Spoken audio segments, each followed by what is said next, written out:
dia, boa tarde ou quem sabe, boa noite. O Psicocast está começando. Esse é o episódio 21 de um podcast que alia a arte à saúde mental. No episódio de hoje, vamos falar um pouco sobre o impacto financeiro na saúde mental, um desafio agravado nessa realidade de pandemia. Eu sou a Júlia. E eu sou a Larissa. Nós somos estudantes de medicina da Universidade Federal dos Vales do Jequitinhonha e Mucuri, a UFVJM. No episódio de hoje, contamos com a presença de Ana Maria Prats, psicóloga, especialista em saúde mental e atenção psicossocial, com ênfase em álcool e outras drogas.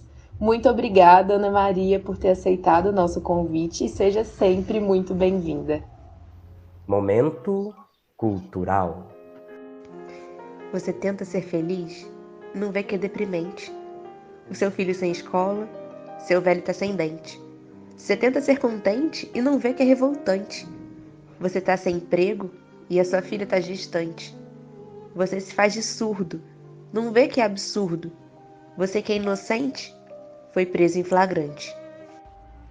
O trecho da obra de Gabriel o Pensador explora a realidade de pessoas em situação de extrema vulnerabilidade econômica e nos provoca a refletir.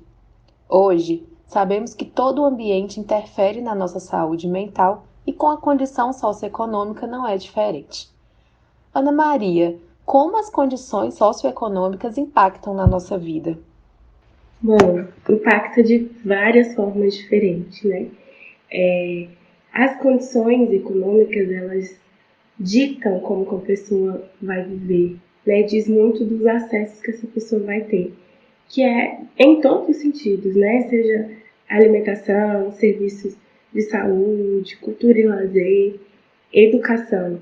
E a partir do momento que a gente entende a saúde enquanto conceito amplo, que engloba todos esses fatores, então a gente vê que a coisa é muito mais complexa do que a gente imagina. E aí, nesse sentido, eu entendo que é importante ressaltar que construir políticas de saúde, ela não se resume e não se restringe à construção do SUS, que é extremamente importante, mas que a gente precisa pensar outros setores, como, por exemplo, o SUS, o Sistema Único de Assistência Social. Inclusive, né, a gente pensando dentro de todos esses setores, como o SUS, mobilidade urbana, né, alimentação, dentro desse tópico de alimentação, acho interessante falar que há inúmeras discussões sobre colocar a merenda escolar dentro de políticas públicas de saúde, né, entendendo a importância da nutrição e da alimentação para o indivíduo como um todo, né, que está ali não só para nutrir o corpo, mas que cumpre uma função muito maior, inclusive de incentivar a agricultura familiar e questão de gerar renda, né, também assim, para as famílias. Eu gosto muito de um conceito chamado vulnerabilidade estrutural. Esse conceito, ele diz de restrições que o indivíduo tem na sua capacidade de acessar serviços de saúde e buscar estilos de vida saudável. Quanto mais as pessoas, conforme as pessoas vão estando dentro de posições, né, sociais e hierárquicas,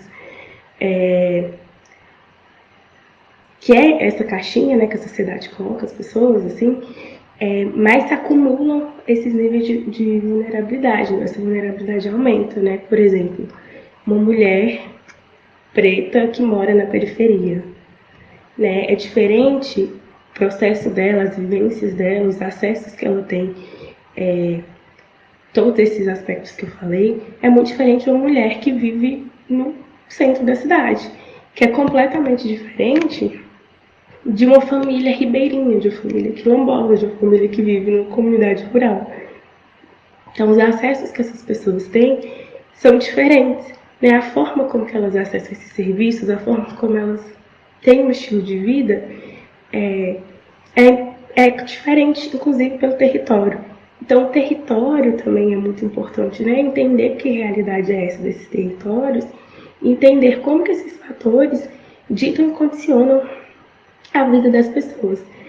E voltando aí nesse conceito de vulnerabilidade estrutural, eu acho muito interessante que nos países europeus, assim, quando uma pessoa faz uma tentativa de suicídio, chega para triagem, para esse acolhimento, dentro do questionário, eles perguntam coisas como: você tem dinheiro para pagar o aluguel? Você recebe algum benefício do governo? Como que é a sua alimentação? Você cozinha? Você tem acesso a gás? Você tem fogão?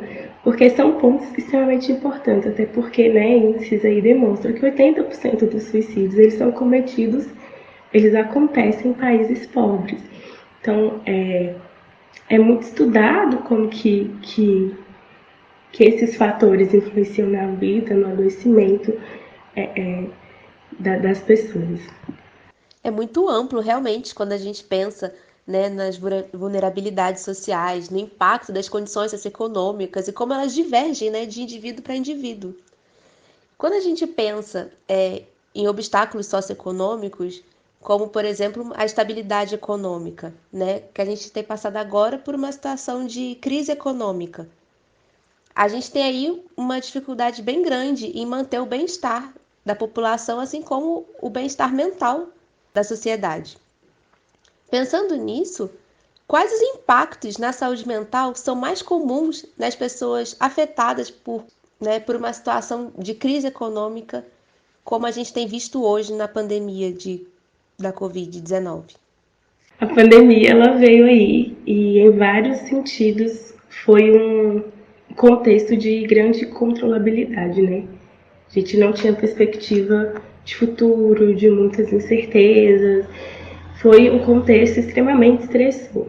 E aí, retomando novamente aquele conceito de vulnerabilidade estrutural, entende-se que os impactos de eventos aversivos ele é muito maior sobre indivíduos com níveis mais elevados de vulnerabilidade estrutural. Né? E aí, como exemplo, tem a pandemia. Então, como as pessoas, apesar delas reagirem de maneiras diferentes diante de uma mesma situação, mesmo que essa situação seja muito estressora, algumas delas podem responder mais intensamente ao estresse da crise. Então, quando a gente fala que esses impactos eles são maiores em indivíduos com níveis mais elevados de vulnerabilidade, a gente está falando dessas pessoas que se encontram dentro desses contextos de maior grau de incontrolabilidade, né? Que tem menos controle, que as coisas fogem ali muito das mãos delas, né? Então, veio desemprego aí na pandemia. Né? Aumentou o índice de desemprego, aumentou o índice de pessoas passando fome. Então, as pessoas já era esperado que as pessoas, no geral, pela pandemia em si, se sentissem mais ansiosas, mais estressadas, mais irritadas. E aí, quando você vai afunilando e entrando dentro desse contexto econômico, dentro desse contexto de pessoas que estavam ali muito pensando: céus, como é que eu vou pagar o aluguel? Como é que eu vou ter o que comer mês que vem? Esses sintomas, eles tendem a ser mais fortes, né? Então, as pessoas tiveram uma probabilidade muito maior de desenvolver transtornos mentais ou de ter um sofrimento muito maior ou de agravar aqueles transtornos que já eram pré-existentes. Então, muito comum, esperado nesses contextos, ter raiva, aquele aumento de raiva, irritabilidade, insônia, fadiga, aquela ansiedade, né? E aí, inclusive, tem um risco aumentado para o suicídio. Ana Maria, um ponto que nos traz preocupação é que observamos que muitas pessoas em situação de vulnerabilidade socioeconômica não se veem como pessoas dignas de melhores condições e qualidade de vida. Sabendo disso, Ana Maria, como esse sentimento de não merecimento impacta na dificuldade de imposição de melhores condições socioeconômicas e qualidade de vida? Bom, anteriormente eu falei sobre essas posições hierárquicas, né, desse conceito de vulnerabilidade social, que eu acho importante esmiuçar um pouquinho mais. O que são essas posições hierárquicas, né, que faltam nesse conceito de vulnerabilidade social, que é estrutural, que foca mais em questões socioeconômicas, mas também voltar pelo estresse de minorias, que eu acho muito interessante, né, que vou falar sobre quanto mais essas pessoas se encaixam dentro desses níveis, maior é o nível de vulnerabilidade dela. E aí a gente está falando de pessoas pretas, de pessoas pobres, né, de pessoas LGBTs, PCDs, enfim, todas aquelas pessoas que desviam aí do padrão que é esperado, né, da produtividade, que é considerado como o certo e o melhor dentro da nossa sociedade. Então, a forma como essa sociedade se estrutura, ela dita quais corpos podem ocupar determinados espaços, né? E essa sensação de merecimento, ela vem muito atrelado a esses marcadores sociais, né? E aí, mesmo quando uma pessoa ela consegue se ascender socialmente, ela sente aquele peso, né? Que na clínica eu escuto muito pessoas pretas falando, eu tenho aquele peso de ter que fazer 10 vezes mais, ter que ser melhor para minimamente ser tratada igual, sabe? Para minimamente ser tratada com dignidade. Ou pessoas LGBTs falando que trabalham pra caramba, que tem aquele peso também de fazer 10 vezes mais, 20 vezes mais, para não ser resumida a orientação sexual. Então, é uma sensação de não pertencimento, né? Já vi casos também de pessoas que se ascenderam socialmente, ganhavam um salário ok, muito bom.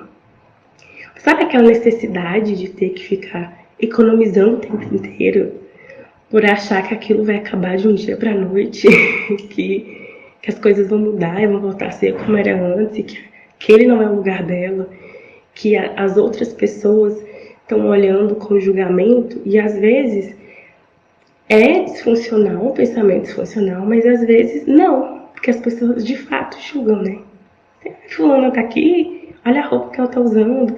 Isso também gera demanda, essa sensação de inferioridade nas pessoas e causa sofrimento, né?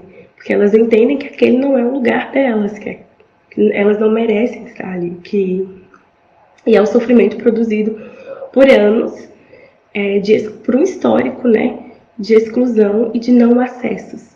Esse não acesso a gente passa por tanta coisa, assim, inclusive de coisa boba, de ter amizade, sabe?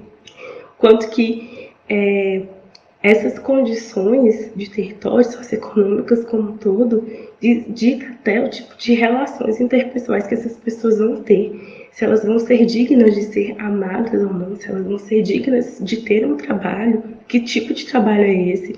Se elas são dignas de ter um relacionamento amoroso, quem são as pessoas que vão se relacionar com essas outras pessoas? E às vezes a gente não para pensar o quão isso é doloroso, como isso acontece, né? Porque às vezes é tão deslocado a nossa realidade.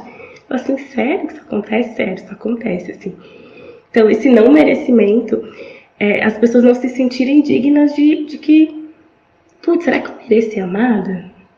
Nossa, eu recebi um mérito acadêmico, será que eu mereço? Eu sou digna? Por que eu tô aqui? Esse aqui é meu lugar?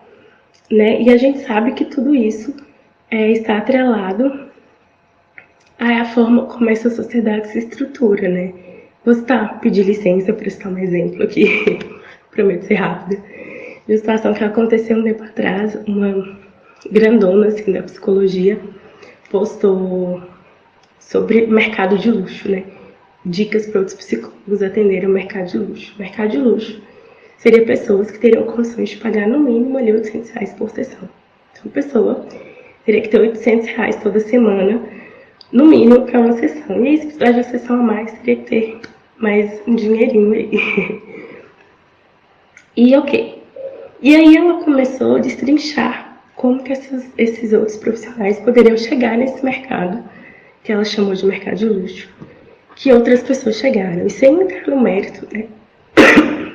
Muito assim do que ela falou, mas levantou-se uma discussão muito grande sobre vários pontos, né? Inclusive, uma pessoa comentou algo comigo que me tocou muito, que eu não tinha parado para pensar ainda, assim. que ela falou disso e uma outra pessoa de nome também falou, cobra esse valor mesmo pela sua sessão, quem tem condição de pagar vai para o SUS. E o que esse tipo de discurso passa? Que o SUS é para ralé, né? Que o SUS é ruim. Então, quem merece o SUS são pessoas que não têm condições de acessar uma outra coisa, no caso, quem vai no postinho, né? Porque o SUS é muito mais do que isso. E quem tem direito e quem é digno de ter um atendimento, nesse caso específico, a um atendimento em psicologia bom, técnico bom, que seja humanizado, sabe? São pessoas que teriam no mínimo R$800 por semana para poder pegar na sessão. E esse tipo de discurso é reforçado para diversas outras coisas, em diversos outros setores. Isso é muito complicado, porque o que a gente está falando para as pessoas? Que elas são dignas de quê? Que elas merecem o quê? Né? O que sobra, o que não é bom, então para você ter acesso àquilo que é bom, a um show bom, a uma vou ter condições de ir numa banda que eu gosto, a comer, né? Porque a gente pensa quanto que comida tá cara, e entrando nisso, assim, de comida também. Um exemplo que uma médica que falava, assim, num curso que eu fiz sobre...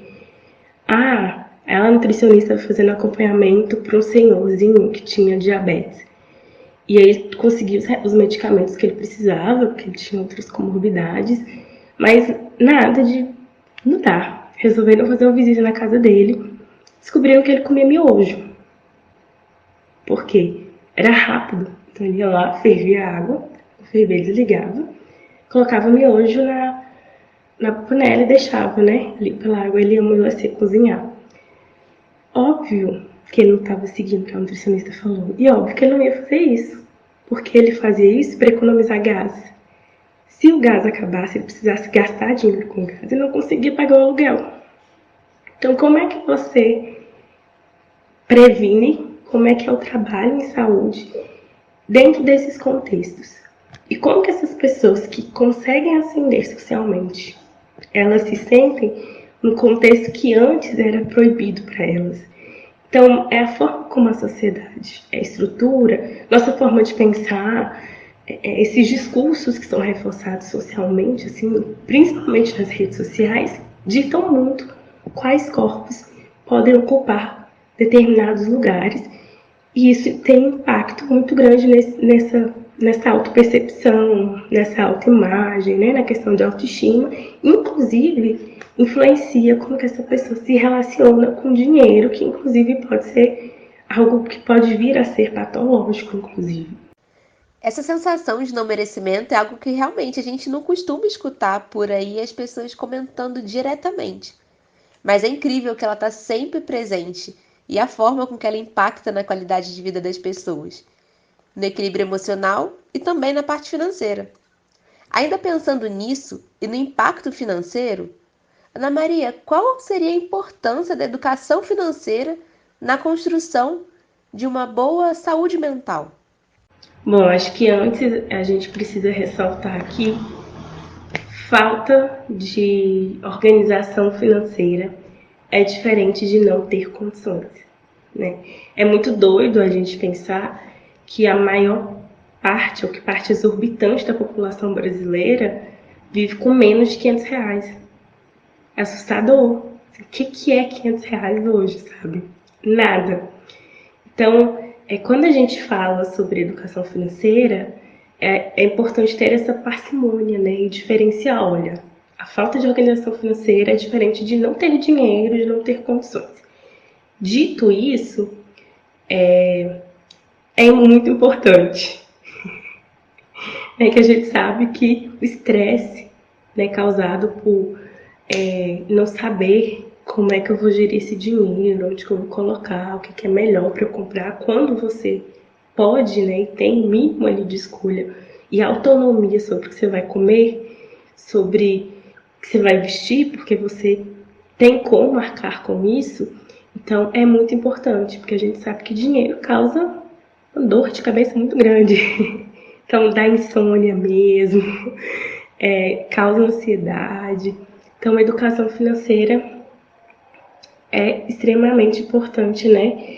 Para a gente poder aprender a lidar com o dinheiro, inclusive para mudar a nossa relação com o dinheiro, porque ainda é um tabu, né? Falar de dinheiro, como é que a gente digere, encara a nossa educação. A gente não vê falando de dinheiro no geral. Inclusive, isso vai para algumas profissões, principalmente profissões que são voltadas para o cuidado. Profissionais têm dificuldade de precificar, sabe? Porque acho que é errado cobrar. Dentro da faculdade de psicologia, a gente via muito isso. Porque a gente não pode negar atendimento. Porque a gente pipipipopopó.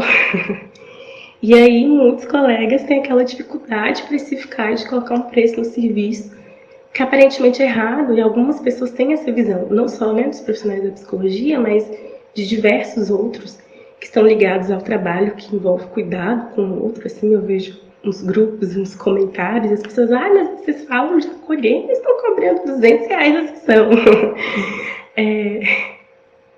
Tipo assim, vocês estão querendo extorquir e tal. Não é. Então, essa própria relação que a gente tem com o dinheiro, né, no geral, todos nós temos dificuldade de lidar com o dinheiro, e essa questão cultural mesmo, do que o dinheiro significa e representa pra gente. Então, ainda de certa forma é um tabu. Mas é ruim, porque como todo tabu, ele dá dor de cabeça, dá insônia, causa ansiedade. A gente vê que tem pessoas que tem um risco aumentado em cometer suicídio. Então, a educação financeira, ela vem como forma de prevenir todas essas questões, né? E de ajudar, inclusive, pensar formas, planejar o futuro. E é interessante que, quando a gente fala de pessoas que têm depressão, uma das formas que a gente faz em terapia é isso, né? Criar metas. Pensar, vislumbrar para o futuro. Muitas vezes tem dificuldade. As pessoas têm dificuldade porque muitas dessas metas estão atreladas ao dinheiro. E aí elas não sabem gerir o dinheiro. E aí meio que retroalimenta esses sintomas, né, de algum transtorno que essa pessoa tem. E aí a gente tem que parar, voltar e falar, não, vamos pensar finanças e mexer com suas finanças para depois a gente seguir com outras partes assim, do tratamento, sabe? Então é importante. Dinheiro não é neutro. E a gente precisa, assim, olhar para a educação financeira como algo que faz parte da vida, que é necessário e que ajuda a aliviar várias dores de cabeça. Porém, ela precisa vir acompanhada de políticas públicas efetivas, né? Porque sozinha ela não vai salvar a vida de ninguém, como eu falei no início da pergunta. Falta de organização financeira é diferente de não ter condições. É difícil você virar para uma pessoa e falar assim, você vai guardar R$50 todo mês, essa pessoa não tem o que comer. Ela não vai guardar R$50 todo mês, porque ela está ali no viés de urgência, do presente. Então, qual é a necessidade concreta nesse momento? Comer, tá? Comida para os meus filhos.